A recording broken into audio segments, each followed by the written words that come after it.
Um pastor, na condição de cidadão, ele tem todo o direito de se candidatar a um cargo público. Entretanto, todo pastor que se candidata a um cargo político está rebaixando de sua nobre posição, dando valor ao status que o cargo irá trazer. E a vocação? Será que o espírito que vocacionou ele mudou de estratégia? É possível um pastor manter a sua fé e convicção quando assume um cargo público ou uma secretaria? Um pastor é um homem divinamente chamado pelo Senhor para envolver-se no trabalho do reino de Deus. Foi chamado por Deus para ocupar-se das coisas espirituais. Ou será que, como político, ele vai poder falar sobre o pecado da humanidade, sobre arrependimento, sobre regeneração, sobre o sacramento que Jesus deixou e sobre a ira de Deus? É preciso ter representante cristão na política para cuidar de interesses cristãos? Eu sou Fabrício Mendes e hoje nós vamos continuar a nossa série de mensagens sobre política e religião.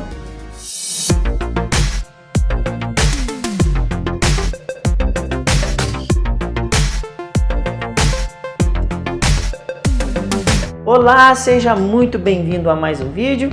Se você está assistindo pelo YouTube, já vai lá, deixa aquele seu joinha que só você sabe fazer, porque depois no final do vídeo você vai esquecer mesmo, né? Se você estiver assistindo pelo Facebook, entre no YouTube, www.youtube.com/alfacdo, se inscreve no canal, deixa aquele seu joinha gostoso lá também e ajude esse canal a ser propagado. Aqui nós trazemos pregações bíblicas e reformadas que irão edificar a sua vida, beleza?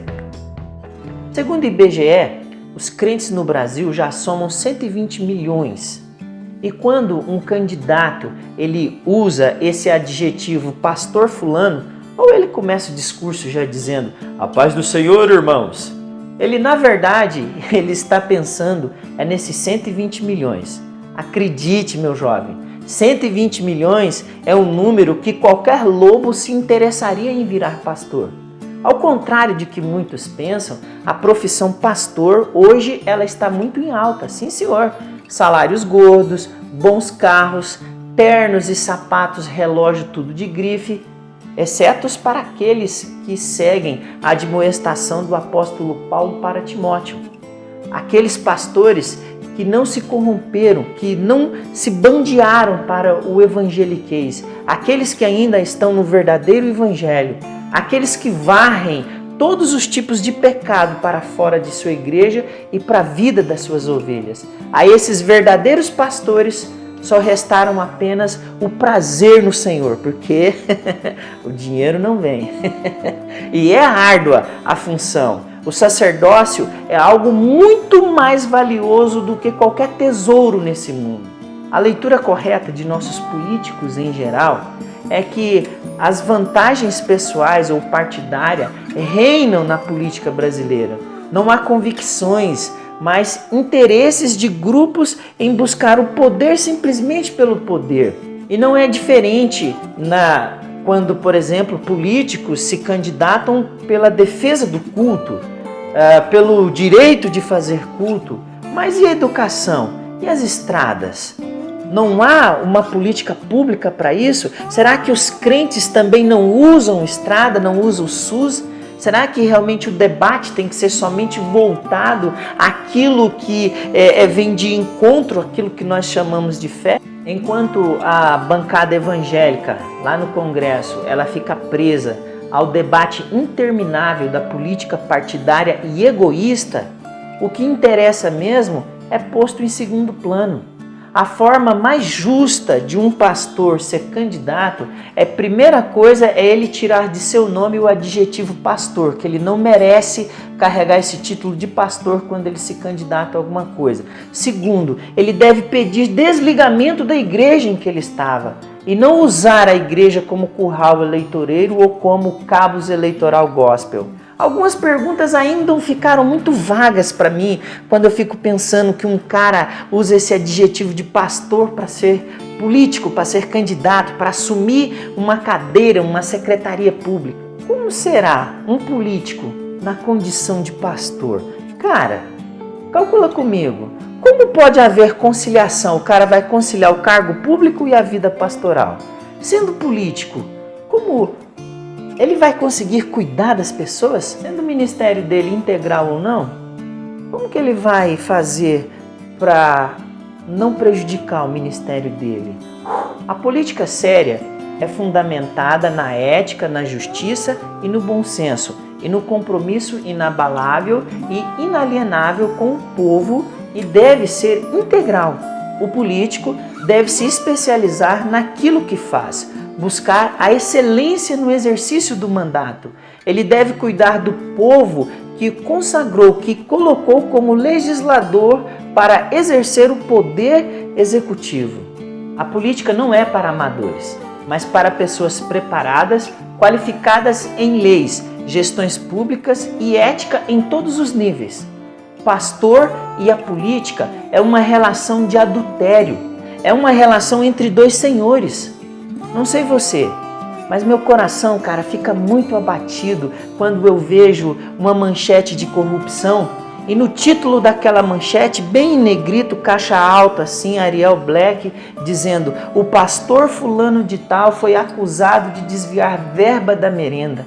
E quando um pastor se candidata, quando ele coloca no seu santinho em caixa alta a legenda dizendo pastor fulano candidato a tal cargo, esse pastor, ele faz dos membros da sua igreja massa de manobra. E esses membros da sua igreja, ele nada mais, o pastor está pensando nele simplesmente para os seus caprichos, para os seus próprios interesses. Ele está pouco preocupado com as condições desse membro.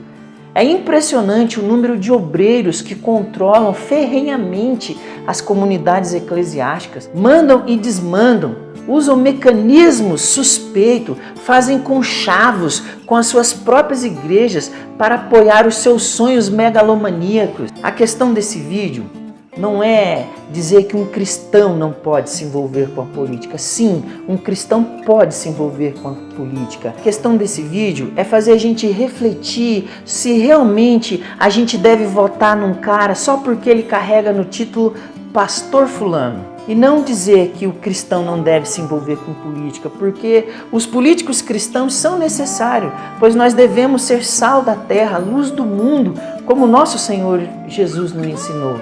Mas pastores na política partidária é uma agressão violenta ao verdadeiro evangelho de Cristo. Na verdade, é um absurdo.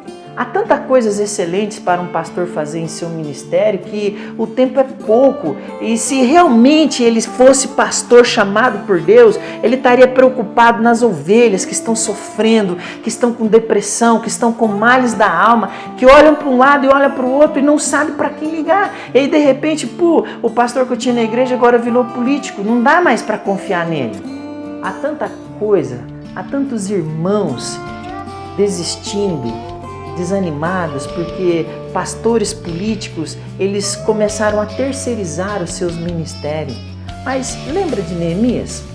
Neemias foi convidado por Sanbalate, Tobias e Gesem para se reunir com eles no vale de Onom.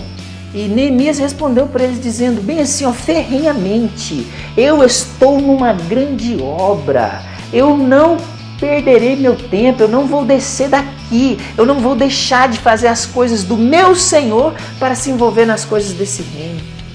Há muita gente no ministério descendo para os encontros da política partidária, fazendo conchavos com pessoas suspeitas, envolvendo-se em manobras egoístas, a troco de cargos egoístas, e deixando o pastorado de lado, essa excelência, essa coisa maravilhosa que Deus levantou. Ele é um sacerdote do reino para ser um político nesse sistema político nefasto, altamente prejudicial para a igreja de Cristo. E o evangelho, pastor?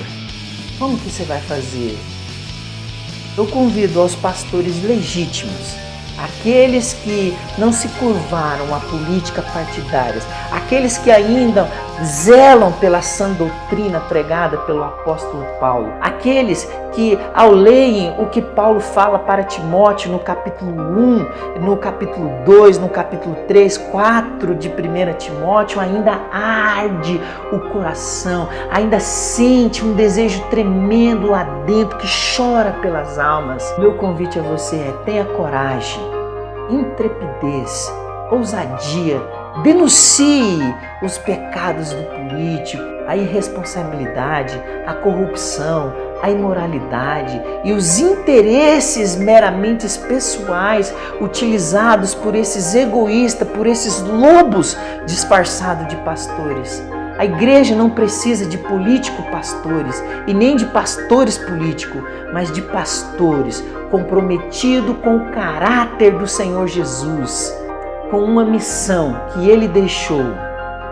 E que Deus nos ajude, que Deus ajude todos os pastores. E nós, como membros, oremos por eles, para que Deus os abençoe, para que Deus continue usando eles com garra, usando eles com retidão no seu evangelho. Deus tenha misericórdia do povo de Deus e que Deus nos ajude em Cristo Jesus a servir as pessoas com alegria, com singeleza de coração. E que o Pai seja glorificado em vossos ministérios, no ministério pastoral.